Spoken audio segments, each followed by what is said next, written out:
Olá a todos, sejam bem-vindos. A segurança no HC é prioridade e a atuação da nossa brigada de incêndio pode ser decisiva em situações de emergência. Saber como prevenir e agir no momento certo pode salvar vidas. Por isso, o SESMIT e a Superintendência prepararam este treinamento, que é essencial para que todos estejam preparados.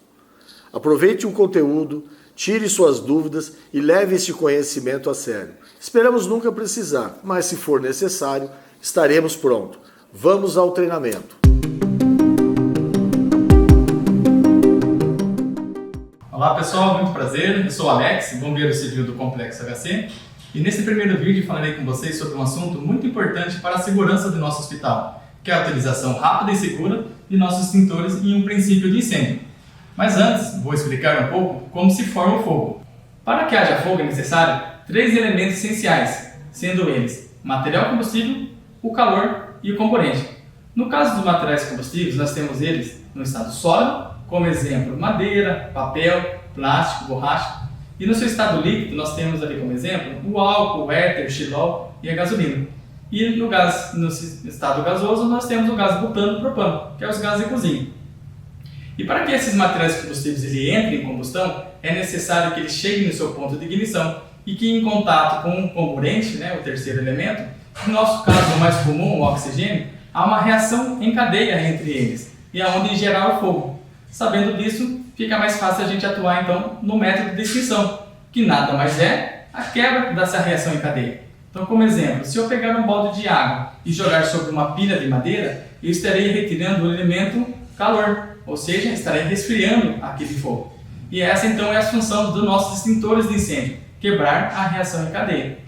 Mas antes é importante então nós conhecemos as classes de incêndio, uma vez que cada extintor é ideal para uma classe de incêndio, podendo até ser proibida em algumas delas. Então, como exemplo, a classe A é a classe dos materiais sólidos, que pegam fogo tanto em superfície quanto em profundidade. Por isso é mais recomendado então utilizar um extintor de água, pois ele irá penetrar no material combustível, eliminando o calor de profundidade. Então, na classe A, o método de extinção mais recomendado é o resfriamento, a retirada do calor. Já a classe B é a classe dos líquidos inflamáveis e gases. Nessas classes, que nós temos como exemplo então o álcool, o éter, o xilol, que são materiais combustíveis que pegam fogo à superfície, o meio de combate dele, de extinção, é mais recomendado o abafamento. Nesse caso, então, nós temos os extintores de bicarbonato de sódio, em que ele elimina então o oxigênio desse material combustível. Porém, ele deixa resíduos, onde ele vem então a danificar equipamentos eletrônicos. Portanto, nós temos então extintores da classe C. A classe C, equipamentos elétricos energizados. O extintor mais recomendado então é o extintor de CO2. Então é um extintor de agente limpo, ele não deixa resíduos, portanto ele não danifica equipamentos e também não deixa sujidade no seu ambiente, mais indicado então em setores que são mais sensíveis, assim dizendo, como exemplo UTI, centro cirúrgico, ou mesmo aqueles setores que possuem equipamentos de alto custo, como exemplo o data center do CIMED. Então nesses locais vocês verão que haverá mais extintores de CO2, mas o extintor de CO2 ele também combate líquidos inflamáveis e gases, como vocês verão mais adiante nos rótulos. Nós temos também a classe D. A classe D é a classe de metais combustíveis. São metais que pegam fogo em altas temperaturas, como exemplo, magnésio, titânio e alumínio. Já essa classe, se eu jogar um agente extintor úmido, como exemplo a água, esse tem uma reação brusca e pode ocorrer uma explosão. Bem como a classe K, que é a classe de óleos e gorduras. Portanto, a gente nunca pode jogar água no óleo, porque ele pode aumentar drasticamente então aquele fogo. Vou iniciar falando do extintor da classe A. O nome do extintor é o nome do agente que há dentro dele. Então, esse extintor é um extintor de água, conhecido também como AP, água pressurizada. O seu método de extinção é eliminando o elemento calor, ou seja, ele vai resfriar aquele fogo. O tempo de acionamento do extintor é de aproximadamente 1 minuto e o alcance desse jato d'água é de 10 metros. Conforme podemos observar aqui no rótulo, ele então é proibido na classe C, dos equipamentos elétricos energizados. Uma vez que essa água, então, por ela ser comum de torneira, ela contém os íons elétricos, o minério, que faz com que conduz a eletricidade, então trazendo risco para o operador, que podem levar a um choque elétrico. Também podemos observar que ele também é proibido na classe B, líquidos inflamáveis e gases, uma vez que a pressão do seu jato d'água pode vir a espalhar ainda mais aquele material combustível e aí vai propagar ainda mais o fogo.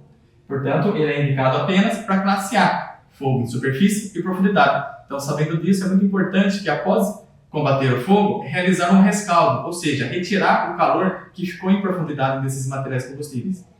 Agora, falando da classe B, nós temos como agente extintor o bicarbonato de sódio, conhecido também como PQS, pó químico seco. Ele age eliminando o oxigênio, ou seja, ele age como abafamento. O seu tempo de acionamento é entre 15 e 25 segundos. Isso depende da carga nominal desse extintor. Nós temos no complexo de 4, 6, 8 e 12 kg. Quanto maior sua carga nominal, é maior então seu tempo de acionamento, bem como a sua capacidade de extinção. Mas todos eles atingem então um jato de até 5 metros. Como podemos observar no rótulo, além da classe B, ele também atende à classe C, dos equipamentos elétricos energizados. Porém, com uma ressalva, além do bicarbonato deixar resíduos causando sujidade no ambiente, ele também oxida os componentes eletrônicos, podendo diminuir assim a sua vida útil. O extintor da classe C, nós temos o extintor de CO2, o dióxido de carbono. Ele age expulsando o oxigênio do material combustível. O seu tempo de acionamento é de 15 a 25 segundos, dependendo da carga nominal desse extintor. Nós temos ele no complexo HC, o de 4 e o de 6 kg. O seu alcance é de 2,5 metros. E conforme podemos observar no rótulo, ele, além da classe C, que é o ideal, ele também combate a classe B, do líquidos inflamáveis e gases. E uma outra característica é que esse extintor, por se tratar de ser um gás, ele possui essa peça chamada difusor para direcionar esse agente extintor sempre na base do fogo. E esse extintor, ele elimina então o agente numa temperatura muito baixa, podendo então vir a congelar esse difusor. Por isso é muito importante, quando for operar ele, segurar na manopla. Agora falarei desse extintor, que é o extintor de monofosfato de amônio. Esse extintor é bem versátil, uma vez que ele atende às classes A, B e C. Ele tem um tempo de acionamento de 15 a 25 segundos e o seu alcance do seu jato é de 5 metros. Vale ressaltar aqui, como o extintor de bicarbonato de sódio, esse extintor ele causa sujidade no ambiente e também danifica equipamentos eletrônicos. Para finalizar, eu falarei do extintor do gás FE36. Nós temos apenas 2 extintores no setor de ressonância magnética. Esse extintor ele também combate a classe de incêndio B e C, e o seu tempo de acionamento é de 15 segundos, e o seu jato de gás atingindo até 2,5 metros. Ele é um agente extintor limpo, portanto ele é mais recomendado para equipamentos elétricos energizados. Como podemos observar, ele possui uma característica diferente dos demais extintores, Ele é um extintor cromado, isto porque ele é feito de inox, para que não haja interferência com o campo magnético do equipamento de exames do setor. Por isso, ele é restrito apenas para essa sala. Então, caso haja um incêndio na área externa desse setor, nós recomendamos o uso dos extintores conforme dito anteriormente. Olá, meu nome é Eric, bombeiro civil do HC. Vamos estar mostrando hoje na prática as formas de utilização dos extintores de incêndio. Notem que nós vamos estar utilizando um tambor e um botijão de GLP. Então vocês vão poder observar as diferenças, as atitudes dos extintores de incêndio nas suas formas de combate. Neste momento estou tirando o extintor do suporte, colocando no chão e fazendo uma retirada do pino de uma forma errada, apoiando-se no gatilho. Numa segunda maneira, eu seguro na haste, inclino o extintor e faço a retirada com facilidade. Ao avistar o princípio de incêndio, dirija-se ao extintor mais próximo, remova-o da parede, coloque no chão e retire o pino de segurança. Nesse momento você vai encaminhar até a distância de segurança, que é de 10 metros no caso do água, e iniciar o combate. Note que nesse caso o extintor não está sendo eficiente, pois é um extintor de água, que é para materiais sólidos e não para GLP, gás. Vamos demonstrar agora a utilização do extintor de CO2. Remova da parede, retire o pino de segurança, segure na manopla, se atentar para não segurar no difusor. Vá a uma distância de 2,5 metros, segura, caminhe em direção ao princípio do incêndio numa forma de varredura. Agora vamos demonstrar a utilização do extintor de PQS, pó químico seco.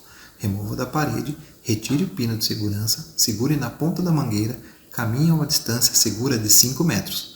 Faça o acionamento do extintor e caminhe até o princípio do incêndio.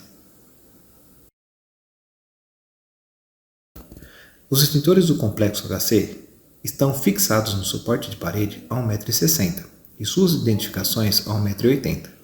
Também temos extintores em suporte de chão. Só gostaria de registrar que nós temos hoje 655 extintores no Complexo HC e o deslocamento máximo até o extintor não ultrapassa 25 metros. E também que os nossos brigadistas, eles possuem em seu crachá um adesivo de identificação. E reforço a importância de vocês participarem do treinamento de brigada. Ela ocorre mensalmente e as inscrições são realizadas através do site HCFMP.